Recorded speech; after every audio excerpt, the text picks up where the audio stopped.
फिरलं म्हणजे निर्लज्जपणाचा कळस कळस किती हा माणूस असू शकतो. तर मला पूर्ण महाराष्ट्राला त्यांचे ट्विट वाचून दाखवायचंय की या माणसाला आपण काय बोलावं या माणसाला.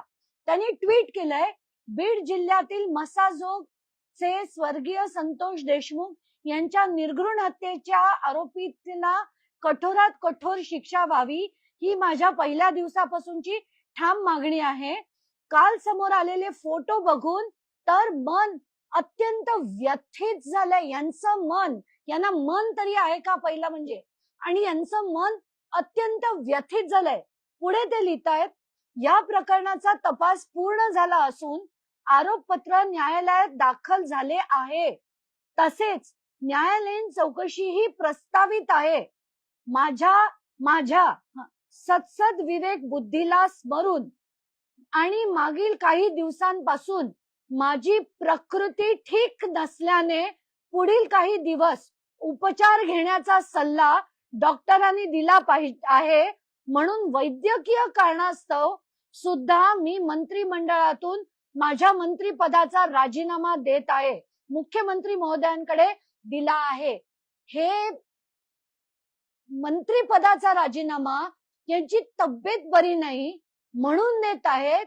त्यांच्या सो कॉल्ड सत्सद विवेक बुद्धीला स्मरून ते सांगतायत की त्यांची तब्येत ठीक नाही, डॉक्टरांनी सल्ला दिला. मग काल तुम्ही काय फेरफटका मारायला आला होतात तिकडे अधिवेशनात? काल तर तुम्ही ठणठणीत दिसत होतात.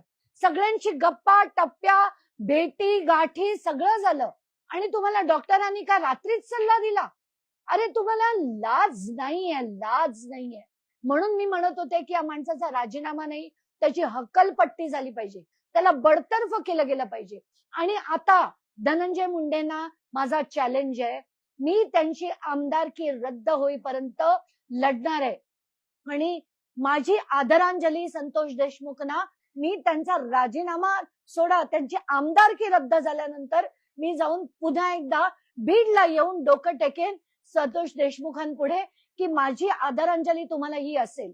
आणि एवढंच नाही, ते करुणा मुंडे, रेणुका शर्मा या प्रत्येक स्त्रीला त्यांनी जितकं छळलंय, त्या प्रत्येक जेलमध्ये त्या असतानाच्या प्रत्येक मिनिटाचा, मी आजपर्यंत त्या दोघांवर कधी बोलले नव्हते, कधी करुणा विरुद्ध बद्दल पण बोलले नव्हते, पण आज मला बोलावं असं वाटतंय की त्या प्रत्येक जेलमध्ये काढलेल्या मिनिटाचा हिशोब आज त्यांना मिळालेला आहे. आणि त्याची अद्दल ही धनंजय देशमुखना घडली आहे. कारण हे जे आपण म्हणतो ना की पापाचा घडा भरला, त्यांच्या पापाचा घडा आता भरलेला दिसतोय आपल्याला. बास. आणि आता हे जे सगळे डॅम्बिसपणे आहेत ना, ते बास आता. आणि तुम्हाला कोणाला अख्ख्या महाराष्ट्राला एका चकार शब्दाने पटेल का की तुमची तब्येत बरी नाही म्हणून तुम्ही बोलतायत? युजलेसपणाचे कळस आहेत. धन्यवाद.